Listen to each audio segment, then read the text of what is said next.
What's going on, pipe people? The Pipe Hunter back at you. So today is a tobacco review that I've been meaning to put out for a while. I just hadn't got around to it. I wanted to make sure I had a good understanding of the blend before I did. And of course that's Gladora's Pesse Canoe Latakia Flake 40.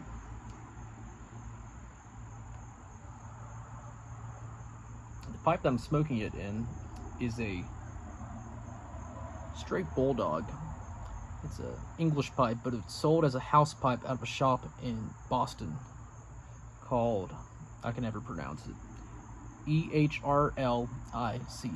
So it's English made, but sold as out of a shop in Boston as a house pipe. I actually picked this up secondhand at Boswell's in Chambersburg, Pennsylvania.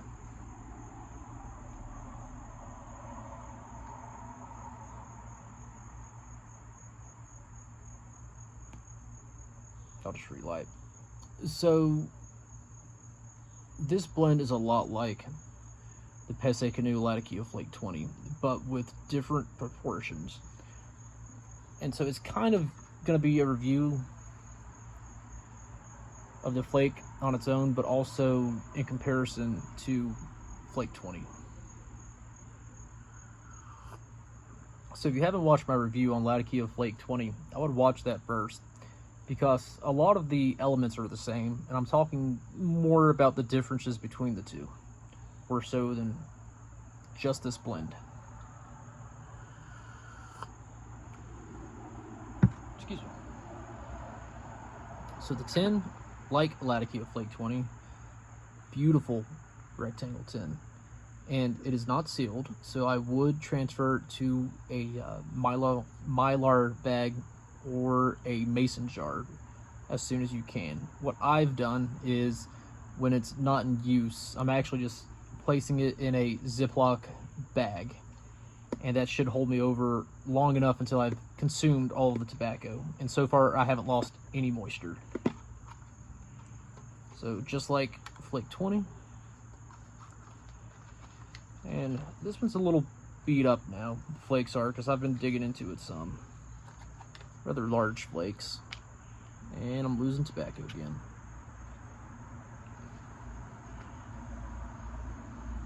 That's a nice tin aroma.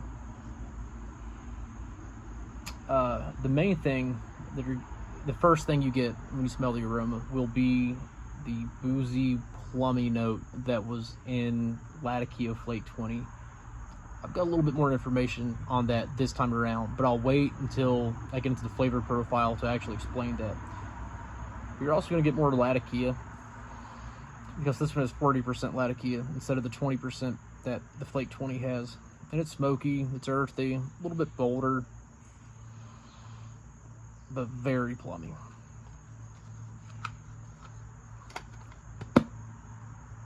Another sip of coffee here. I need somewhere like here to set it, but I don't have that.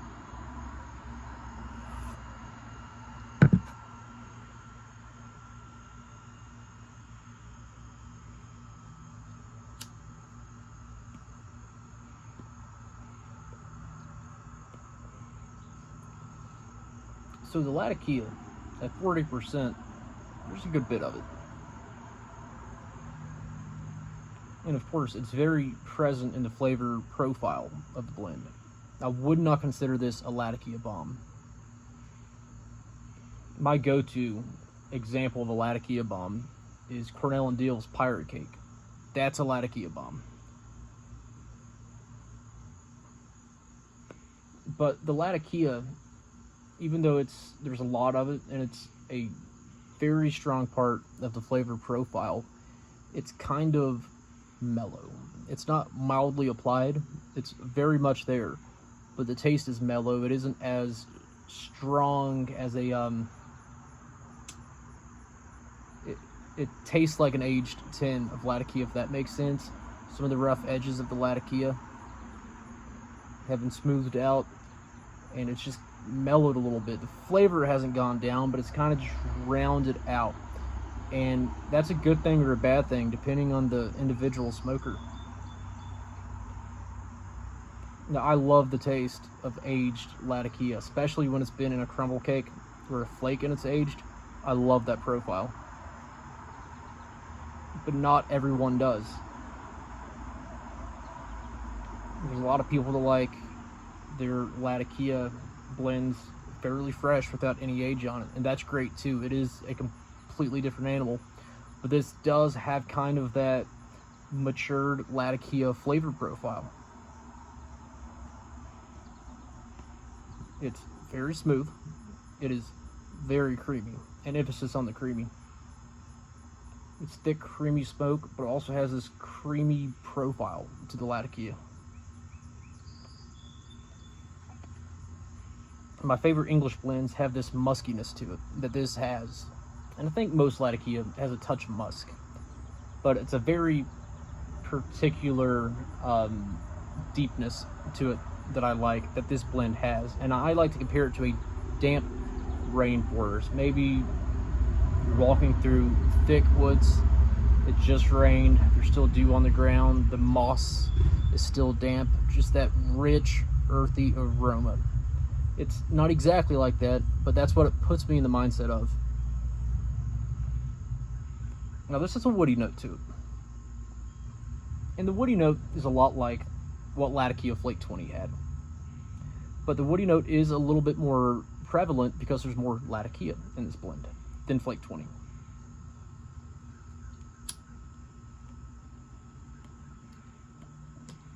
And like Flake 20, all the varietals in this blend is grown in Turkey. So it's Turkish Latakia, it's Turkish Virginia, it's Turkish Oriental. The Latakia, even though it's obviously Latakia, it is quite different than the Cyprian Latakia. And Cyprian Latakia has its own woody note. This has its own unique woody note, and I think it's from the wood that was used to smoke the Latakia and the process that turns the leaf into Latakia. I don't know if that's right. I'm not a Latakia expert. I don't know what they're doing in Turkey to make their Latakia, but it's definitely a unique way, a unique approach to Latakia, and I enjoy it. But I think the woody note, the uniqueness is because of the wood that's used to smoke it. I'm almost positive.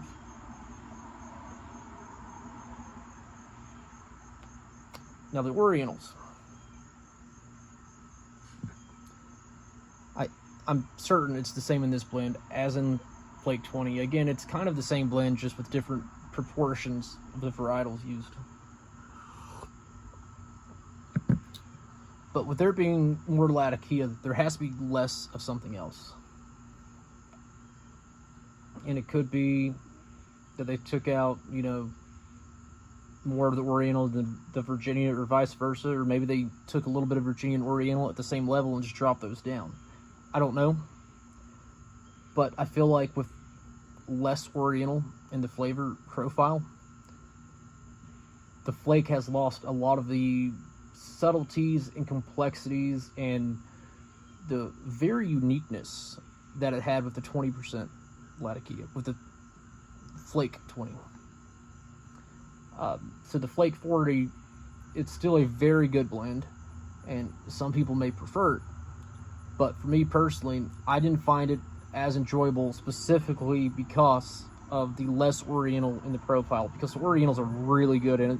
They have a very unique taste, and they have a lot of characteristics and subtleties and complexities. There's a lot going on with it, and to drop that was it's still good, but that's what I found most interesting about the Flake 20. So the Oriental in it, like I just mentioned, less complex and not as forward. They are fairly rich, though. I mean, it's a very noticeable Oriental profile. A lot of unique spice still. The Oriental isn't dropped out. It's still there. It's just not as prevalent. But these Turkish Orientals that they're using specifically have a lot of great spice notes, and they're really hard to explain. It's unique from what I've experienced in the past. There's, of course, a touch of sour, which is not a bad thing. It really adds to the flavor profile and complements the other flavors, and it is a very floral Oriental.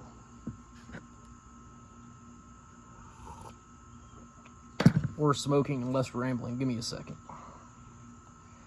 if you would be so kind to.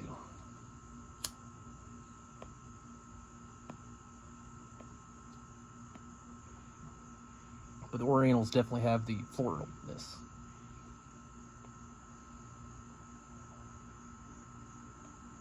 And then the Virginias.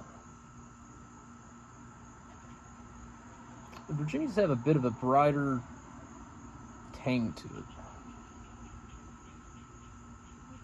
I think that goes well with the tang or the zest of the Oriental tobacco. And the Virginias kind of have their own zest. And of course, it offers a bit of sweetness to the blend, as Virginias do.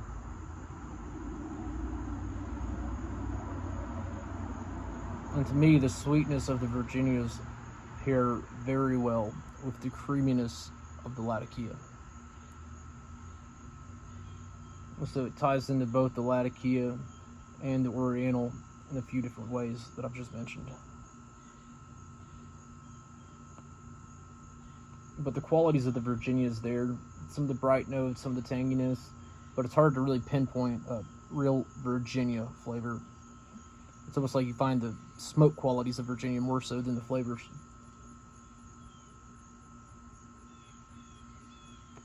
Now let's get to the elephant in the room.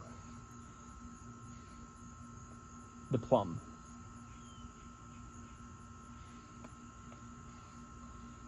You know, keep in mind, I'm not a professional. I'm just someone who loves to smoke a pipe. Maybe a pipe aficionado, a connoisseur, obsessive. It's nicotism is what it is. If you don't understand that reference, I co-host a podcast, and that is a reference that is used throughout the podcast. And if you want to check that out, that is the For the Love of the Leaf podcast. At the moment, it's available on Spotify. Okay, shameless plug over. I was a little off when I reviewed Latakia Flake 20 on the plum note. I knew what I was tasting. I wasn't off about that. I was off on where the flavor was coming from. So the plum is a topping that's added to it. Now, I've seen a lot of people say this is a topped English or a crossover English. I really don't think that there's enough topping to consider an English, a aromatic English or a crossover English. When I think of that, I'm thinking like fried Wharton Cellar. You know, you take like a Navy Flake with rum added, like luxury Navy Flake. It's got a bit of a topping, but you wouldn't say it's an aromatic or an aromatic Virginia. That's how I feel about Pesse Canoe blends. They're topped, but it's still an English blend. I don't consider it partially aromatic. The topping's there, but I don't think it's distracts you from the tobacco flavor. It pairs very well with the tobacco flavor, and I don't know. I'll let you be the judge if you think this is partially aromatic or not. It has a top note, but you know, it's all categories. It doesn't really make a difference what you want to call it because it is whatever it is. And the best thing you can do is just smoke it yourself and find out.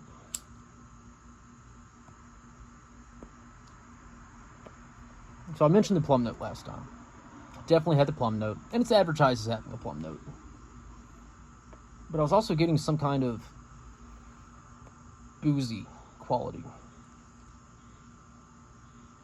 Up to that point, I hadn't been able to find anything online on that, but I knew I was tasting it. It reminded me of blends that were aged in whiskey barrels, like a whiskey cask. But it wasn't whiskey I was tasting. I was thinking, I think I mentioned either a brandy or a sherry. So I thought maybe the wood, whatever varietal of wood that is used for sherry casks or brandy casks, were used to smoke the Latakia. But it turns out the topping is either a plum brandy topping or a plum and brandy topping. And brandy was one of my two top picks of boozy quality that I was getting that I couldn't decide on. So whether it's a plum brandy or a plum and brandy note, I'm not sure. I've never had plum brandy.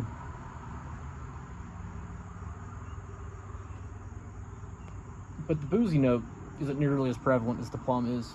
It's there, but it's not a super boozy blend. There's just kind of this hint of like it was aged in the cask a little bit. If you've ever had a cigar that's been aged in cask, or some of the leaves before the cigar was rolled, you'll know what I mean. It's just a quality, not so much a strong flavor profile.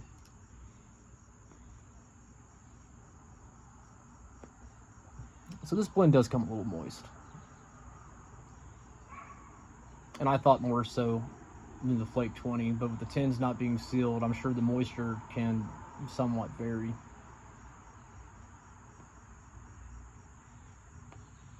I haven't dried it any, and it stays lit mostly well.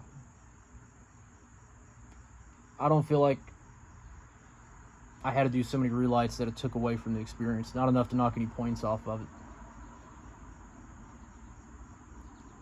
You could experiment with it, maybe put a little to the side and try it if you want to. I just worry that you're going to lose some of the topping, which I think adds to the experience. It doesn't take away from it. I enjoy it. I know personally, me, I wouldn't want to lose much of that plum and brandy profile, but you can experiment. You might find it nice. I might do that at some point with a little bit just to see.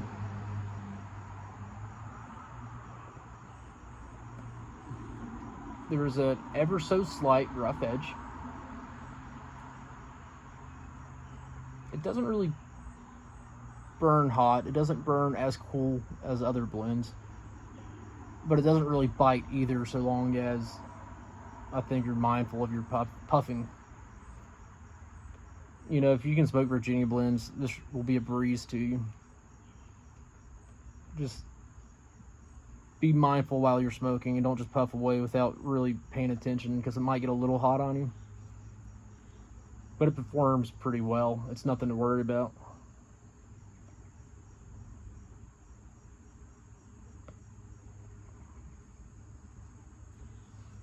I've got my notes here, and I wrote something that I cannot read. I think mostly tamed is what I tried to write. That's a good way of describing it. It could be a little bit better behaved, but it's not bad.